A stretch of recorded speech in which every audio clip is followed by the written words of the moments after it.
Now, I've been having Huel for years, and it has truly changed the way I approach food. It is a great, inexpensive, super healthy meal that takes 2 seconds to make, whether I'm traveling, whether I don't have time to make a real meal, Huel is there. And like anything in life, there are a lot of things that I wish I knew before having Huel. So in this video, I'm going to talk about the 5 things that I wish I knew before having Huel. Oh, hi, Mark. Number 1, jump into it slow.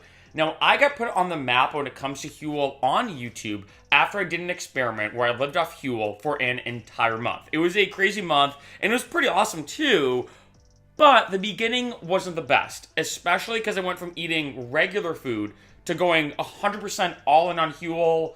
My body did not like it in the beginning. So a big thing I suggest to a lot of people, let's say if you're looking to go in on Huel and start having it, I've had some people say, hey Mark, well, I like this Huel thing. I'm going to have Huel for breakfast and lunch every day, and then dinner is going to be with my family, or something like that. Being honest, I would suggest starting with just one meal a day with Huel, see how you feel. Just have Huel for breakfast. Just have Huel for lunch, and then let's say once your body gets acclimated, you get used to it, then if you want to go to 2 meals a day or 3 meals a day with Huel, then you can do so. Number 2, the food coma. This is a big one. Now, it affects everybody differently. I mean, like anything. And I remember when I started doing that experiment, again, I was living on only Huel, so I feel like my reaction definitely was a lot more extreme, right? Because I went all in into it, and I was only having Huel. But the food comas were severe. I'm talking about like me not being able to do anything and me just sitting in my chair being like, why I decided to do this experiment, right? Now, granted, it does affect everybody differently, but I didn't want to put it on this video that looks if you are planning on, let's say, having Huel for lunch at work, right? Which is a great option. You don't have to go out and buy food somewhere that's super expensive. You don't need a refrigerator. You don't need a microwave. It's pretty easy. Be aware that you might have a pretty insane food coma. And I know it's weird because you're like, well, Mark, it's powdered food. Like, what are you talking about? Just powdered food should be pretty easy. I don't know what it is, but there's something about having it that, especially in the beginning, once I started having Huel, the food comas were so severe, I had to actually plan around it, where I'm like, okay, after I have Huel, I'm going to expect to be pretty much not productive at all for the next 30 minutes. And then hopefully, maybe after a nice cup of coffee or something, then I can get back into it. Number 3, make sure you're hydrated. This is one that I did not expect, and you probably don't think of, is that when you're having Huel, in your mind, it seems like liquid, which I guess in a sense it is, right? I mean, it's powdered food, you drink it, that's it. It's kind of like a protein shake.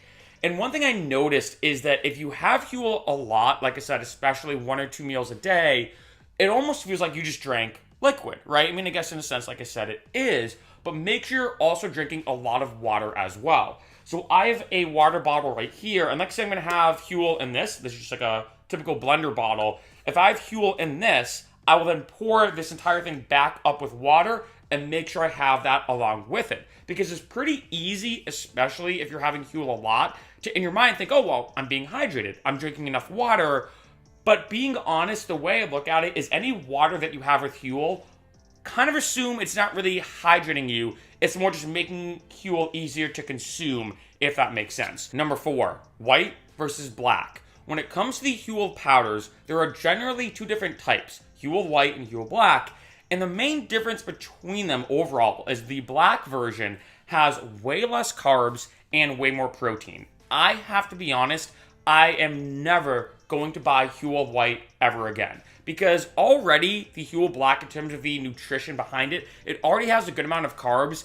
And a lot of people, when they think of protein, they're like, oh, I think of some like meathead in the gym being like, protein, or something along those lines. But for most people, you're not getting enough protein in your diet.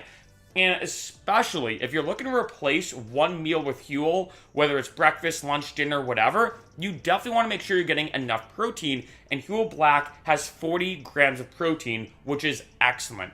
I just have to say, I mean, everybody's situation is a bit different, so maybe consult with a doctor. I am personally not a doctor, and I never pretend to be one. However, I feel like for most people, I feel like I have to suggest Huel Black over Huel White almost every single time. Number 5, which is a interesting one, drink it fast. I don't know what it is, but there's something about Huel that if, let's say, I make it in this blender bottle, I shake it up, and I'm working and I'm sipping on it, after about like 5 or 10 minutes, the consistency, it gets really weird. That's the only way I can word it. Same thing with like protein powder. If you've ever left protein powder in a bottle or a blender bottle and it just is there, just not being drank, there's something about that the consistency gets super, I don't know, it's gross. I'm just gonna be blunt. So my best suggestion is drink it fast. For me, I look at Huel, honestly, and something like this as a big shot. I put in 2 scoops of Huel powder, I shake it up, I chug it as quick as I can, because I mean, that's the best part about Huel. You can have a whole meal in like 2 seconds. You have it right there, and then you're good to go. So that is one thing I will say, is that when it comes to the speed of it, I wouldn't sit at your desk, let's say at work, and sip it like you would maybe coffee or tea. I would look at it as like a giant shot that you put the powder in, you chug it, you're good to go with the rest of your day. And a bonus thing that I wish I knew about Huel is the coffee versions. So this is pretty cool. When it comes to Huel White or Huel Black, the white version has a bunch of flavors, same thing with the black one. In case you're curious, as a side note, banana, by far my favorite flavor. Now when it comes to Huel White and Huel Black though, there is a bunch of flavors, and one of them has actual caffeine in it. So I think with the Huel White, it's the cafe latte, and with the Huel Black, it's coffee caramel. In these 2 flavors specifically, they cost the same amount as all the other flavors, so they're not more expensive. They also have about 80 milligrams of caffeine, so about a shot of an espresso in that one powder. So if you think about it, if let's say you're having Huel in the morning, rather than being like, all right, I'm going to have Huel and a cup of coffee, you could just get the coffee caramel Huel Black or the cafe latte Huel White. You have that, you're getting your caffeine that you need for the morning, and you're getting Huel. This is maybe a great pick-me-up as well, like say midway through your day. If you want to get a little kick in, some nice caffeine to kind of keep your caffeine buzz going, to crush it at work, why not get this Huel? One thing I will say though about it that's both a pro and a con is the fact it has caffeine. When you buy Huel, you typically have to get 2 bags or more. So I would suggest getting, let's say, one with caffeine and one without caffeine. So maybe get Huel Black coffee caramel and then Huel Black banana. The reason why is, let's say if you want to have it at night, well, you don't want to be having caffeine at night. The half-life of caffeine is extremely long.